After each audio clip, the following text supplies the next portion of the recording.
بسم اللہ الرحمن الرحیم۔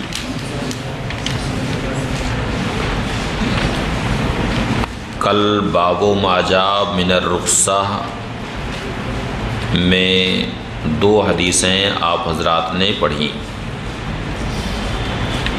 ایک تو حضرت جابر کی حدیث کہ نہا رسول اللہ صلی اللہ علیہ وسلم ان نستقبل القبلۃ ببول فرأیتہ قبل ان یقبض بعام یستقبلها، اور دوسری حدیث حضرت عبداللہ ابن عمر کی کہ رقیت یومن علی بیت حفصۃ فرأیت النبی صلی اللہ علیہ وسلم علی حاجتہ مستقبل الشام مستدبر الکعبۃ۔ ان دو حدیثوں سے یہ بظاہر معلوم ہوتا ہے کہ بنیاد میں استقبال اور استدبار جائز، جبکہ صحرا میں یہ دونوں ناجائز۔ یہی مذہب امام شافعی رحمۃ اللہ تعالی علیہ کا۔ اور ان دونوں حدیثوں سے پہلے حضرت ابو ایوب انصاری رضی اللہ تعالی عنہ کی حدیث آ چکی۔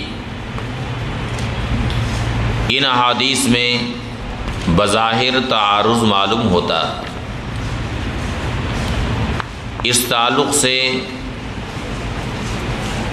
قاعدہ یہ ہے کہ اگر دو حدیثوں میں تعارض نظر آئے تو جہاں تک ہو سکے دونوں کے درمیان تطبیق دینے کی کوشش کرنی چاہیے، اور اگر تطبیق نہ ہو سکے تو وہاں ترجیح کی صورت اختیار کی جاتی، یعنی ایک کو راجح اور دوسری کو مرجوح قرار دیا جاتا ہے۔ اور تیسری صورت نسخ کی ہوتی ہے کہ اس میں ایک کو ناسخ ٹھہرایا جائے اور دوسرے کو منسوخ قرار دے۔ اب یہاں آپ غور کریں تو حضرت ابو ایوب انصاری رضی اللہ تعالی عنہ کی حدیث قولی حدیث،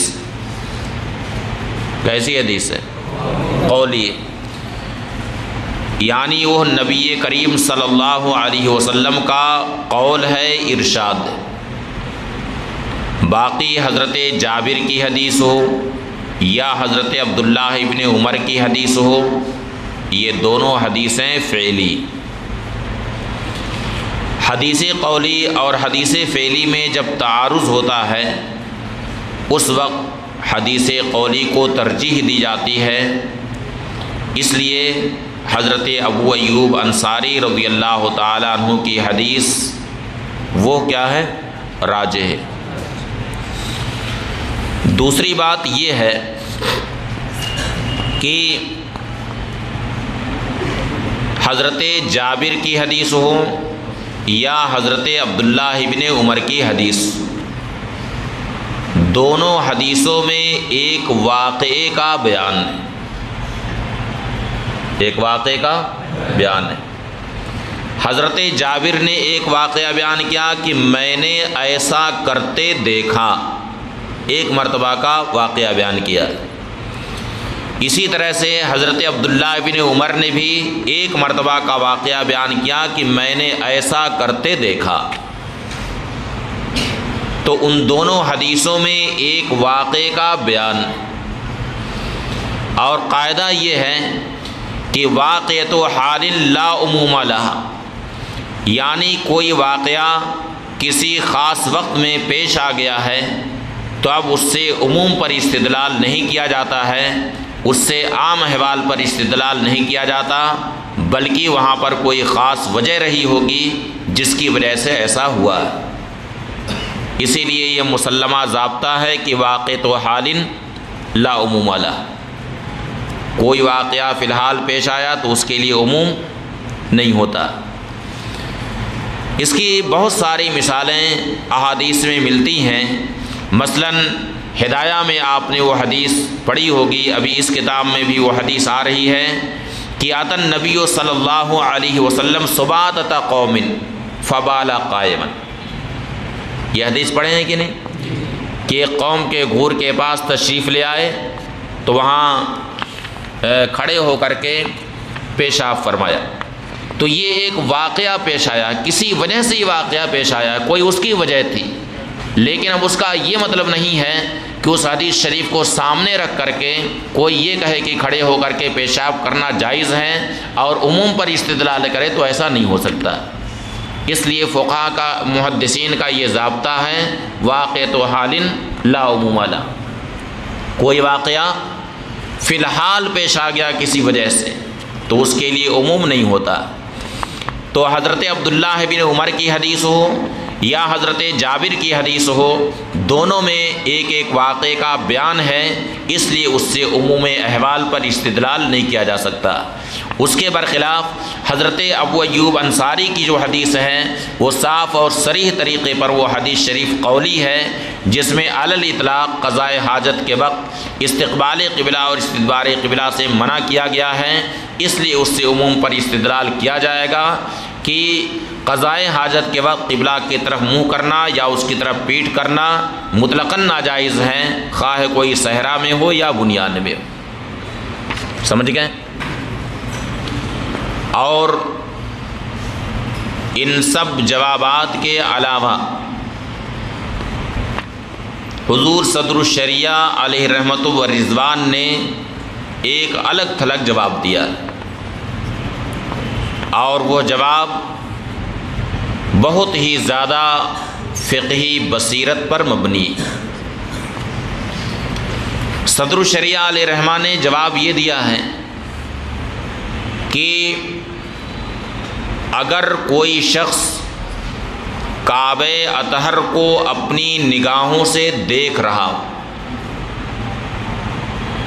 کعبہ اطہر کو اپنی نگاہوں سے دیکھ رہا ہو، تو اس کے لیے حکم یہ ہے کہ قضاء حاجت کے وقت عین کعبہ کی طرف منہ کرنا اور عین کعبہ کی طرف پیٹھ کرنا ناجائز، لیکن جہت کعبہ کی طرف منہ کر سکتا ہے، اسی طرح سے جہت کعبہ کی طرف وہ پیٹھ کر سکتا. اس کی مثال آپ یوں سمجھیں کہ جو شخص اپنی نگاہوں سے کعبہ اطہر دیکھ رہا ہے تو نماز کی حالت میں اس پر فرض ہے کہ عین کعبہ کی طرف منہ کرے، جہت کعبہ کی طرف منہ کرنا یہ کافی نہیں. یہ پڑھا ہے کہ نہیں مسئلہ؟ نہیں پڑھا ہے؟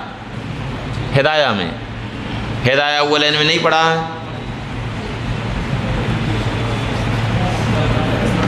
خالی پڑھا ہے لیکن یاد نہیں.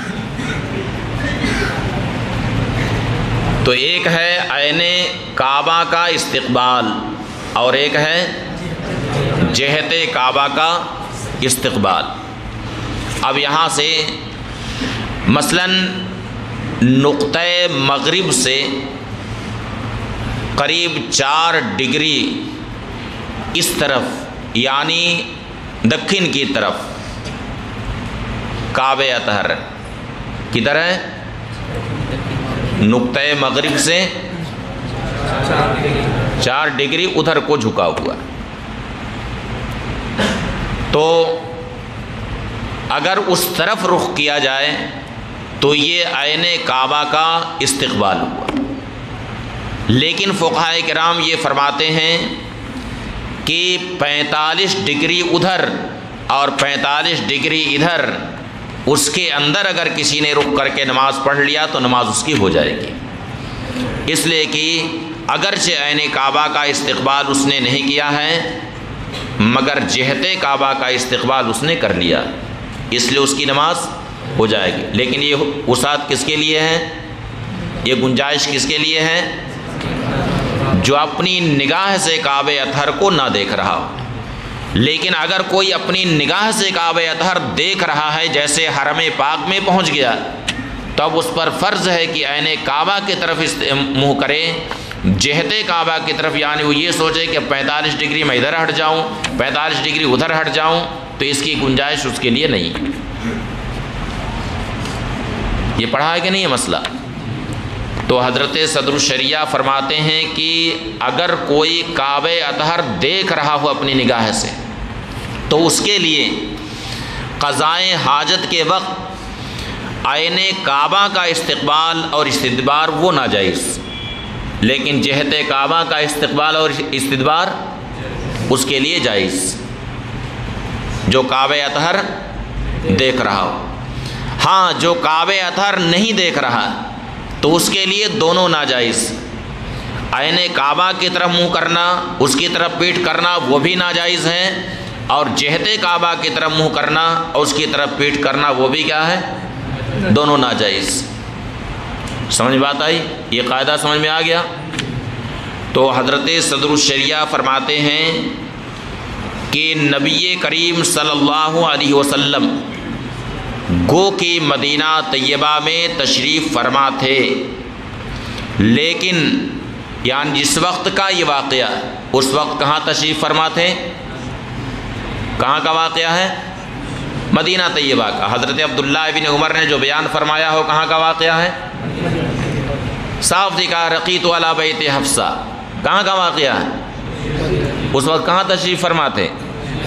مدینہ طیبہ میں تشریف فرما تھے جس وقت یہ واقعہ پیش آیا۔ اور گو کہ مدینہ طیبہ میں اس وقت تشریف فرما تھے، لیکن نگاہ نبوت سے کعبہ اطہر چھپا نہیں تھا، بلکہ کعبہ اطہر نگاہ نبوت کے سامنے تھا۔ سمجھ گئے؟ اگرچہ اس واقعے کے وقت مدینہ طیبہ میں تشریف فرما تھے، لیکن کعبہ اطہر نگاہ نبوت سے چھپا نہیں تھا، بلکہ کعبہ اطہر کو نبی کریم صلی اللہ علیہ وسلم اپنی نگاہ رحمت سے ملاحظہ فرماتے۔ اور اس کی دلیل وہ حدیث شریف ہے جس کو بیہقی نے بلکہ متعدد محدثین نے اپنی سندوں کے ساتھ تخریج کیا ہے کہ ان اللہ قد رفع للدنیا وما فیہا، ان اللہ قد رفع للدنیا وما ہوا کائر فیہا الی یوم القیامت کانما انظر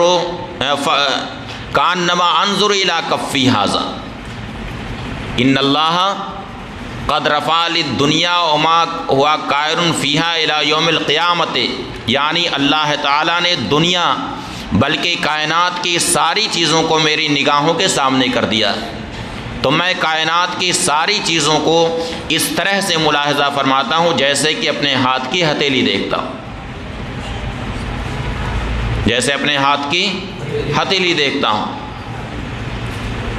تو اس حدیث شریف سے یہ معلوم ہوا کہ نبی کریم صلی اللہ علیہ وسلم کعبہ اطہر اپنی نگاہوں سے ملاحظہ فرماتے تھے۔ اس لیے حضرت عبداللہ بن عمر کی جو حدیث ہے یا حضرت جابر کی جو حدیث ہے، ان دونوں حدیثوں کا محمل یہ ہے کہ عین کعبہ کا استقبال یا عین کعبہ کا استدبار نہیں تھا، بلکہ جہت کعبہ کا استقبال اور استدبار تھا، اور یہ جائز، یہ خود منہج حنفی کے بھی خلاف نہیں ہے۔ سمجھ گئے؟ یہ جواب صدر الشریعہ علیہ رحمہ نے دیا جو سارے جوابات سے بالکل الگ تھلگ ہے۔ باب النہی عن البول قائما،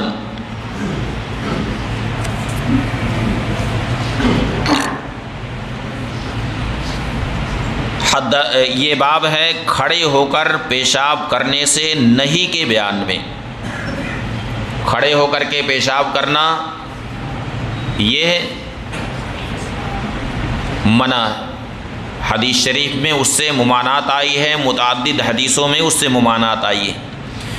حدثنا علی بن حجر اخبرنا شریک عن المقدام بن شریح عن ابیہ عن عائشہ رضی اللہ تعالی عنہ قالت من حدثکم ان النبی صلی اللہ علیہ وسلم کان یبول قائما فلا تصدقوہ۔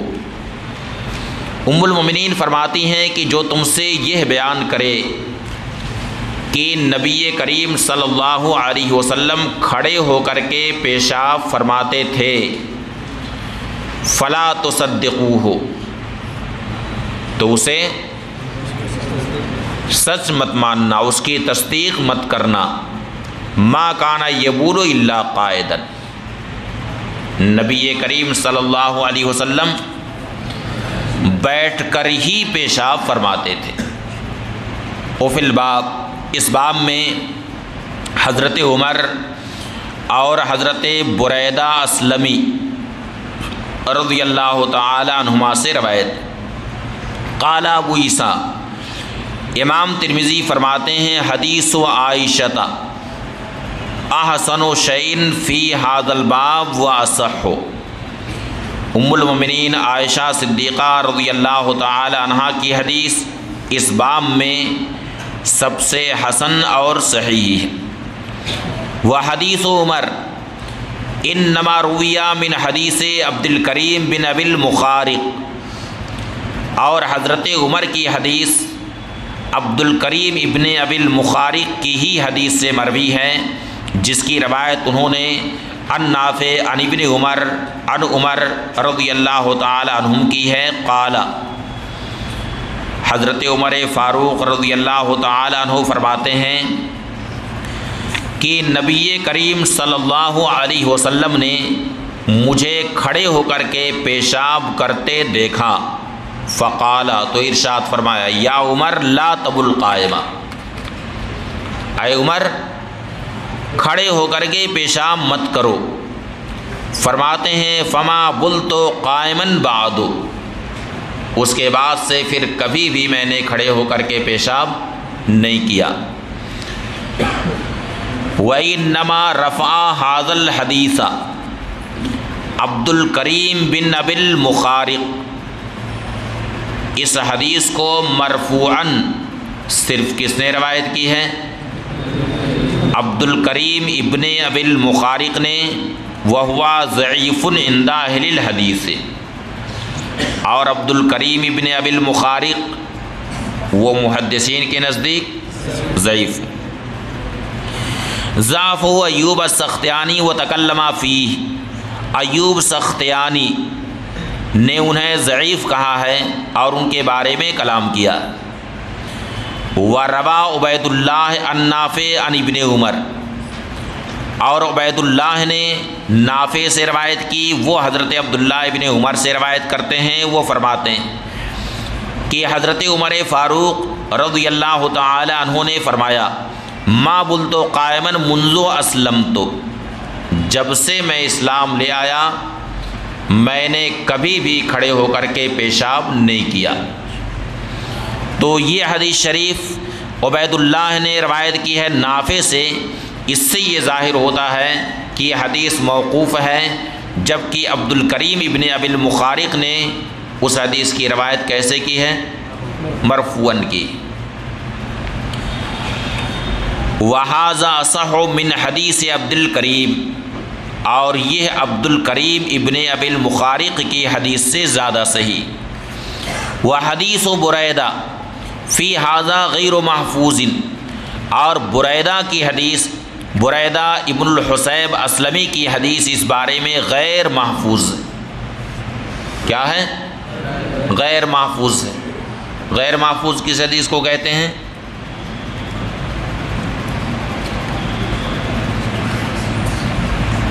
کسے کہتے ہیں؟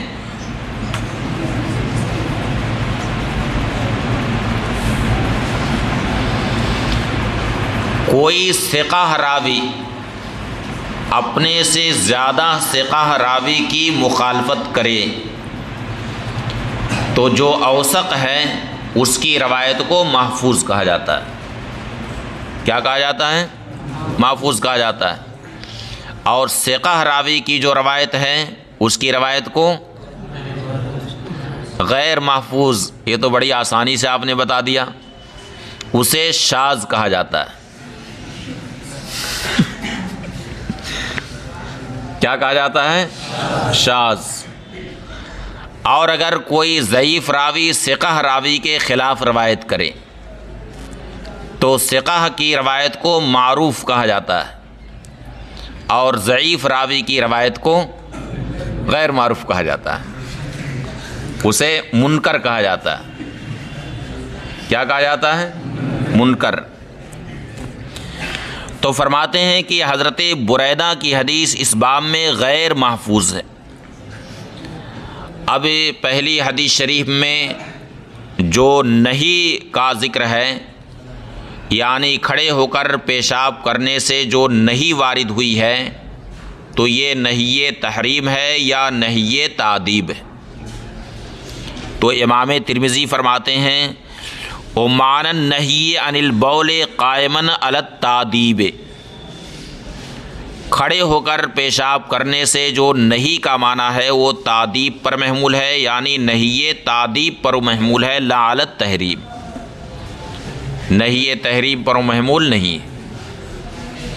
البتہ یہ چیز مروت یعنی شرافت کے خلاف بات ہے کہ کوئی کھڑے ہو کر کے پیشاب کرے، کہ اس میں ہے کوئی شرافت؟ کھڑے ہو کر پیشاب کرنا انسانی شرافت کے خلاف ہے۔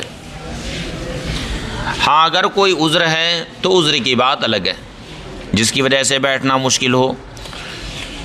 وقد روی عن عبداللہ بن مسعود رضی اللہ تعالی عنہ قال انا من الجفاء ان تبولا وانت قائم۔ حضرت عبداللہ بن مسعود رضی اللہ تعالی عنہ یہ فقہائے صحابہ میں سے، بلکہ انہیں افقہ الصحابہ بعد الخلفاء الراشدین کہا جاتا ہے۔ خلفاء راشدین کے بعد سب سے بڑے یہ فقیہ تھے حضرت عبداللہ بن مسعود۔ ایک روایت کے مطابق یہ سادس و ستۃ الاسلام ہیں، اور دوسری روایت کے مطابق یہ تاسع۔ ایک روایت کے مطابق 6 نمبر پہ آپ نے اسلام قبول کیا ہے، اور دوسری روایت کے مطابق 9 نمبر پر۔ بہرحال یہ سابقین اولین میں سے۔ حضرت عبداللہ بن مسعود رضی اللہ تعالی عنہ سے یہ روایت ہے، ارشاد فرمایا انا من الجفاء ان تبولا وانت قائم۔ یہ بات جفا سے کہ تم کھڑے ہو کر کے پیشاب کرو۔ جفا کا ایک معنی ظلم آتا ہے، یعنی یہ بات ظلم سے ہے کہ تم کھڑے ہو کر کے پیشاب کرو، اور جفا کا ایک معنی آرابیت بھی ہے، یعنی یہ بات آرابیت سے ہے، گمار پن ہے کہ تم کھڑے ہو کر کے پیشاب کرو۔ باب ما جاء من الرخصت فی ذالک، یہ باب ہے اس باب میں رخصت کے بیان میں۔ حدثنا حناد حدثنا وکی عن الاعمش عن ابی وائل عن حذیفہ رضی اللہ تعالی عنہ ان رسول اللہ صلی اللہ علیہ وسلم اتا سباطۃ قوم۔ وکی ابن الجراح نے امام اعمش سے روایت کی، وہ ابو وائل سے روایت کرتے ہیں، انہوں نے حضرت حذیفہ ابن الیمان رضی اللہ تعالی عنہ سے روایت کی۔ حضرت حذیفہ ابن الیمان یہ صاحب و سر رسول اللہ صلی اللہ علیہ وسلم، نبی کریم صلی اللہ علیہ وسلم نے انہیں بہت سارے اسرار و رموز کا علم عطا فرمایا، یہاں تک کہ قیامت تک اس روئے زمین پر کتنے فتنے پیدا ہوں گے ان سارے فتنوں کا علم انہیں تھا۔ بلکہ سیدنا فاروق اعظم رضی اللہ تعالی عنہ اپنے دور خلافت میں کسی کے جنازے میں شرکت فرمانے کے تعلق سے پہلے حضرت حذیفہ ابن الیمان کے پاس کوئی قاصد بھیجتے اور یہ پتہ کرواتے کہ جاؤ حذیفہ سے پوچھاؤ کہ نماز جنازہ میں وہ شریک ہوں گے یا نہیں شریک ہوں گے۔ اگر حضرت حذیفہ کہتے ہیں کہ ہاں مجھے شرکت کرنی ہے تو سیدنا فاروق اعظم بھی شریک ہوتے تھے، اور اگر وہ منع کر دیتے تھے تو یہ بھی شریک نہیں ہوتے تھے، یعنی انہیں بارگاہ رسالت کے فیض سے یہ بھی معلوم تھا کہ کون شخص مومن ہے اور کون منافق ہے، اس لیے سیدنا فاروق اعظم رضی اللہ تعالیٰ عنہ ان سے معلوم کرواتے تھے کہ شریک ہوں گے یا نہیں شریک ہوں گے۔ حضرت حذیفہ ابن الیمان رضی اللہ تعالیٰ عنہ سے روایت ہے ان رسول اللہ صلی اللہ علیہ وسلم اتا سباتۃ قوم، نبی کریم صلی اللہ علیہ وسلم ایک قوم کے گھور کے پاس تشریف لائے، فبال علیہ قائما، وہاں حضور نے کھڑے ہو کر کے پیشاب فرمایا، فاتیتہ بوضوء، پھر میں وضو کا پانی لے آیا، فذهبت لیتأخر عنہ، پھر میں وہاں سے ہٹنے لگا، فدعانی، تو نبی کریم صلی اللہ علیہ وسلم نے مجھے بلایا، حتی کنت عند عقبیہ، یہاں تک کہ میں حضور کے پاؤں کے پاس کھڑا تھا، فتوضأ، تو حضور نے وضو فرمایا، ومسح علی خفیہ، اور خفین پر مسح فرمایا۔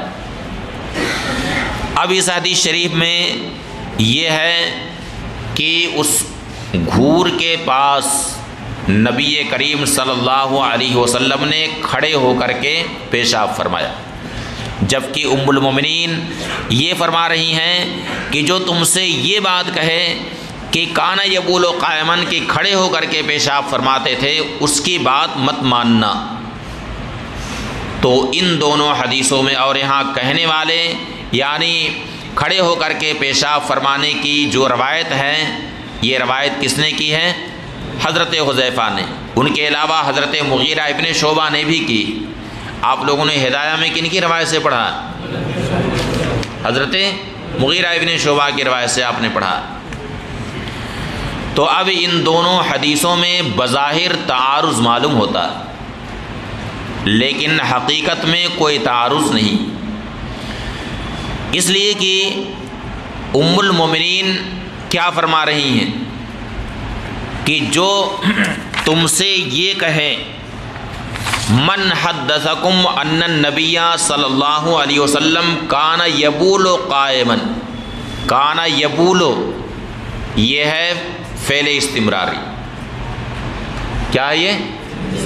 فعل استمراری، یعنی جو یہ کہے کہ نبی کریم صلی اللہ علیہ وسلم استمرار کے ساتھ کھڑے ہو کر کے پیشاب فرماتے تھے، فلا تصدقوہ، اس کی بات کبھی بھی مت ماننا، اسے کبھی بھی سچا مت ماننا، اس لیے کہ نبی کریم صلی اللہ علیہ وسلم کی عادت کریمہ بیٹھ ہی کر پیشاب فرمانے کی تھی، اس لیے اگر کوئی استمرار کی بات کرتا ہے فلا تصدقو، تو تم اس کی بات مت ماننا۔ اب اگر کسی وجہ سے ایک مرتبہ کھڑے ہو کر کے پیشاب فرمانے کا واقعہ پیش آیا تو یہ اس استمرار یعنی جس استمرار کی نفی ام المومنین نے کی ہے اس کے منافی یہ نہیں ہے، اس کے منافی کوئی تضاد ہے دونوں میں؟ کوئی تضاد نہیں۔ دوسری بات یہ ہے کہ ام المومنین نے جو یہ فرمایا وہ اپنے علم اور اپنی دانست کے اعتبار سے فرمایا ہے۔ کس کے اعتبار سے فرمایا ہے؟ اپنے علم اور اپنی دانست کے اعتبار سے فرمایا ہے۔ اور حضرت حذیفہ نے جو یہ بیان کیا ہے یہ ظاہر یہ ہے کہ ام المومنین کے علم میں یہ بات نہیں تھی، اس لیے ام المومنین نے وہاں پر نفی فرما دی ہے کہ جو ایسا کہے تو اس کی بات تم لوگ مت ماننا۔ اور تیسری بات یہ ہے کہ یہ جو واقعہ پیش آیا ہے اس کے تعلق سے سنن بیہقی میں یہ ہے، حضرت ابو ہریرہ رضی اللہ تعالی عنہ فرماتے ہیں کہ انما بال النبی صلی اللہ علیہ وسلم قائما لجرح کانا فی مابضہ، یعنی نبی کریم صلی اللہ علیہ وسلم نے جو کھڑے ہو کر کے پیشاب فرمایا وہ کس وجہ سے؟ لجرحن کانا فی معبزہ، معبز کا معنی کیا آتا ہے؟ اس کا معنی نہیں معلوم۔ باطن الرکبہ یعنی گھٹنے کا جو اندرونی حصہ ہے، باطنی جو حصہ ہے اسے معبز کہا جاتا ہے، یعنی گھٹنے شریف کے باطنی حصے میں کوئی زخم تھا جس کی وجہ سے بیٹھنا دشوار تھا، اس وجہ سے ایک بار نبی کریم صلی اللہ علیہ وسلم نے کھڑے ہو کر کے پیشاب فرمایا، تو یہ ایک خاص عذر پر محمول ہے، اس لیے یہ حدیث ام المومنین کی حدیث کے خلاف نہیں ہے، دونوں میں کوئی تعارض نہیں ہے۔ کوئی تعارض دونوں میں؟ قال ابو عیسیٰ، امام ترمذی فرماتے ہیں وہاکذا روا منصور و عبیدہ الضبی عن ابی وائل عن حذیفہ، اسی طرح سے منصور اور عبیدہ ضبی نے ابو وائل سے روایت کی ہے عن حذیفہ، یعنی ابو وائل نے کس سے روایت کی ہے؟ حضرت حذیفہ سے۔ مثلا روایت الاعمش، جس طرح کن کی روایت ہے؟ سلیمان اعمش کی روایت۔ وروا حماد بن ابی سلیمان وعاصم بن بہدلہ عن ابی وائل عن المغیرہ بن شعبہ عن النبی صلی اللہ علیہ وسلم، اور حماد ابن ابی سلیمان یہ کون ہے؟ یہ امام ابو حنیفہ کے استاذ حماد ابن ابی سلیمان، اور عاصم بن بہدلہ کون ہیں؟ ان کو آپ لوگ نہیں پہچانتے، اس سے لگ رہا ہے کہ پوری جماعت میں کوئی قاری نہیں ہے۔ ہاں یہ وہی ہیں لگ رہا ہے کہ کوئی قاری نہیں ہے پوری جماعت میں، اگر قاری ہوتے تو کم سے کم اپنے امام کا نام تو معلوم رہتا۔ کیا نام ہے ان کا؟ عاصم بن بہدلہ کوفی۔ تو فرماتے ہیں کہ حماد ابن ابی سلیمان اور عاصم ابن بہدلہ نے اس کی روایت کی ہے عن ابی وائل عن المغیرہ بن شعبہ عن النبی صلی اللہ علیہ وسلم۔ کچھ فرق سمجھ میں آیا؟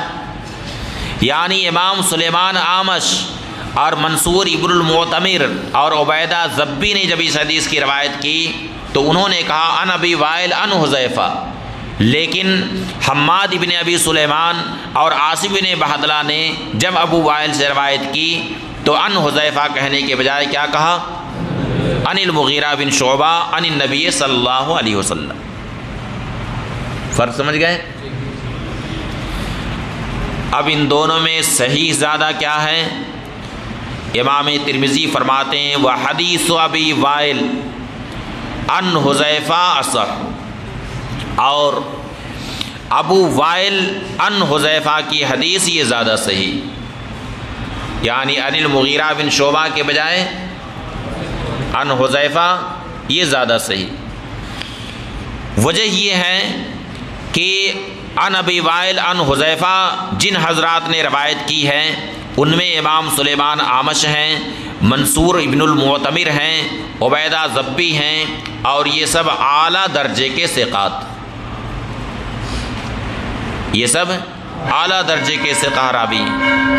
اس لیے امام ترمذی نے ابو وائل عن حذیفہ کی حدیث کو ترجیح دی ہے، بلکہ حضرات شیخین یعنی امام بخاری اور امام مسلم نے بھی اس حدیث شریف کی جو تخریج کی ہے اپنی اپنی کتابوں میں، تو انہوں نے بھی عن ابی وائل عن حذیفہ تخریج کی۔ وقد رخص قوم من اہل العلم فی البول قائما، اہل علم کی ایک قوم نے کھڑے ہو کر پیشاب کرنے کی رخصت دی ہے، لیکن اس کا یہ مطلب نہیں کہ عام حالات میں، کیونکہ کھڑے ہو کر کے پیشاب کرنے میں اس بات کا زیادہ اندیشہ ہے کہ پیشاب کی چھینٹیں اڑ کر کے اوپر آئیں گی، کپڑے پر بھی آئیں گی، جسم پر بھی آئیں گی، اور اس بارے میں سخت وعید آئی ہے۔ حدیث شریف میں آیا، آگے حدیث شریف آ رہی ہے کہ استنزہوا عن البول فإن عامۃ عذاب القبر منہ، پیشاب سے بچو اس لیے کہ عام طور سے عذاب قبر اسی وجہ سے ہوتا۔ بلکہ وہ حدیث شریف آپ حضرات نے پڑھی ہوگی جس میں ہے کہ انہما لا یعذبان وما یعذبان فی کبیر،